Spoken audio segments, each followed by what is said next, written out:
In this section, we'll be going through some of the project inspector responsibilities as it comes from the regulations, such as the admin code and the building code.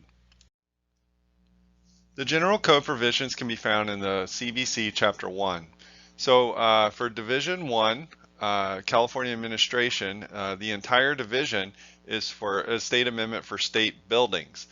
So really only specific sections will apply to DSA. You'll have to refer to the matrix adoption table to determine which sections apply.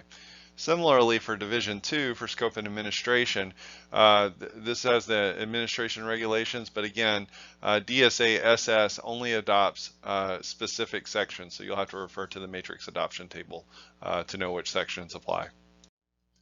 The applicable administrative provisions are defined in an amendment found in CBC section 1.9.2.1.1. Title 24, Part 1 provides the provisions for public K through 12 schools and community college provisions. This is found in Chapter 4, Group 1, Sections 4-301 to 4-355, and then Group 2 is defined in Sections 4-401 to 4-435. Note that the items shown in red are section numbers that have changed from the prior edition. And then Title 24, Part 2 provisions for K through 12 and community college are found in Chapter 1, Division 1, Sections 1.1 and 1.9.1. And then Chapter 1, Division 2 are found in the sections noted here. Note that one of the sections changed from 107.2.7 to 107.2.5. And then also the last one is 110.3.6, which changed from the prior edition. Similarly, for the alternate community college provisions that can be used, these are going to be found in CBC Division 1, Section 19221. So for Title 24, Part 1 provisions for community colleges, you would use Chapter 4, Group 1, Sections 4-301 to 4-355, just like the last slide, and then Group 2 would also be found in Sections 4-401 to 4-435. And then for Title 24, Part 2, the provisions for community colleges are Sections 1.1 and 1.9.2. And then in Division 2 in Chapter 1, it's all of the sections listed here. And again, note that there are a couple of changes that happened in the 2019 code compared to the last code, shown in red. And here are some code sections for Group 2, Fire and Life Safety, that are going to be defined in the Admin Code, Section 4-400 series. So starting effective on November 27th of 2014, so for the 2013 CBC, there were some new administrative requirements for fire life safety. In general, they all reference Group 1 in the Admin Code, Section 4-300 series for project inspector requirements. There is a significant difference that was created at that point that I wanted to point out, and this is regarding the stop work order. This is defined in, has some more information on it for an IR A-13 that you can find on our website. And then per the Admin Code Section 4-432, it provides a much broader scope for triggering conditions than happens or than is given in the Admin Code 4-334.1. Here's some information that defines the A chapter amendments. This can be found in CBC Division 1, Section 192. So for chapters 16A, again, the A is added after the chapter number. So 16A, 19A, 21A, and 22A are all co-adopted with OSHPD. Again, OSHPD is for hospitals, not school construction. But these chapters are co-adopted with OSHPD, and they only apply to DSA SS, the structural safety, and OSHPD regulated occupancies. Whereas Chapter 17A and 18A are the same. They're also co-adopted with OSHPD, but they also include the DSA SSCC, so that's the community college alternate provisions, in addition to the DSA SS and OSHPD occupancies. And also in the last bullet, anytime you see DSA SS or DSA SS/CC in brackets, that acronym means that that particular provision is not co-adopted with OSHPD. So when you see that on the banner, then that means it only applies to whichever item appears in the brackets. You'll also find some non-A chapter amendments that are defined in CBC Division 1, Section 192. So these would be amendments that are preceded with the acronym DSA-SS, DSA-SS/CC, or OSHPOD.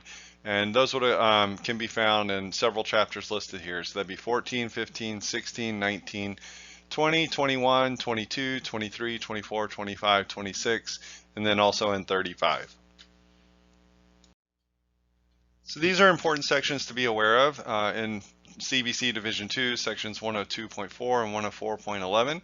So 102.4 clarifies that any reference that's being made to the IBC and other reference standards is replaced by if there's an equivalent provision in the CBC.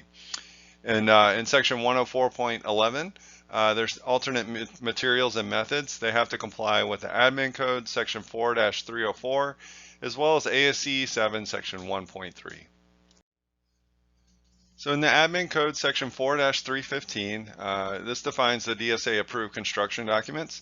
As noted in the first bullet, DSA approved plans and specs are required before a contract can be awarded or before construction starts. There are some exceptions to this if a project's exempt, depending on the occupancy or if it's a short retaining wall and that sort of thing. But the construction inspection for those projects that are exempt is still required by the project inspector. For more information on that, I'd suggest referring to admin code section 4-308, 4-309, and then also in our IR, the interpretations for regulations A-22. And when applicable, the project inspector must notify DSA before any construction starts on any and all types of this construction. The one exception to this is for maintenance projects that you would not have to notify DSA prior to that. And then in the last bullet, just to clarify, even if the district claims a project is exempt, you would still need to notify DSA prior to starting, with the exception of maintenance. The admin code section 4-332 will define what to do with suspension of construction. So the project inspector needs to notify DSA when construction is suspended for more than 1 month. So in that case, the PI would have to file a verified report, form DSA 6-PI, which you can find in one of your resources tabs. The PI must also file a notification form using the DSA 151. And then once construction, or if construction is restarted, the PI must also file the notification form DSA 151 to let DSA know that construction has resumed. In the last bullet, if a construction is suspended or abandoned for any reason for a continuous period of 1 year, in that case, the PI would also file a verified report form DSA 6-PI, and then DSA's project approval will become void. So if you're coming up on a year and they haven't been doing any construction activity, you may want to let them know that the project approval from DSA would become void soon if they don't resume prior to that 1 year period lapsing. Observations of construction are going to be defined in admin code section 4-333A. So construction observations are required of the design team, but it's not the project inspector's responsibility to require compliance by refusing to sign off blocks on the DSA 152 inspection card form. There is an exception for this for geotech that we'll talk about in a little bit, but I just want to point out it is okay to not have to sign those applicable 1D, 1E, and other forms on the card. The project inspector shall not issue deviations over this issue. Again, there's an exception for this for soils that we'll go into more, but the rest of them we would ask you not to issue deviations over the observations. The project inspector can and should report to the DSA field engineer, the district structural engineer, the DSE, regarding compliance issues. So we would ask you to let us know if the design team is not doing their work, but we would not expect you, or you should not be issuing a deviation over it.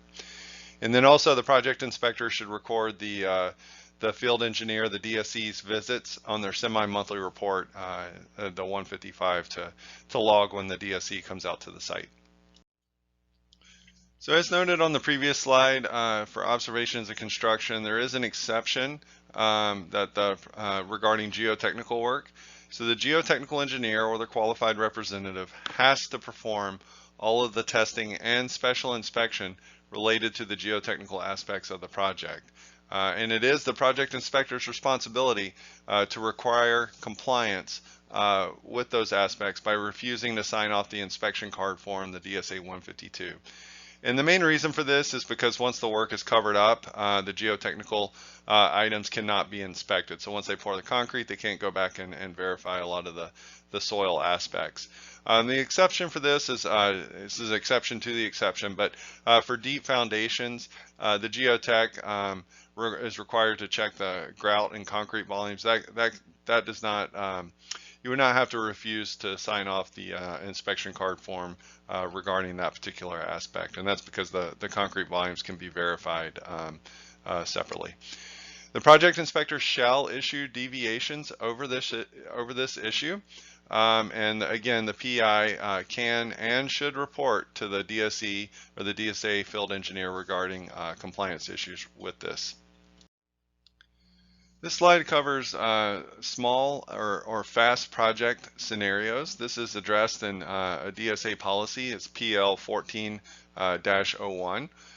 So unlike other projects that require interim verified reports, you may have some small projects that are moving really fast or quickly, and the interim verified reports are not required. Again, this is covered in PL 1401, inspection card used for small fast projects that you can find on DSA's webpage.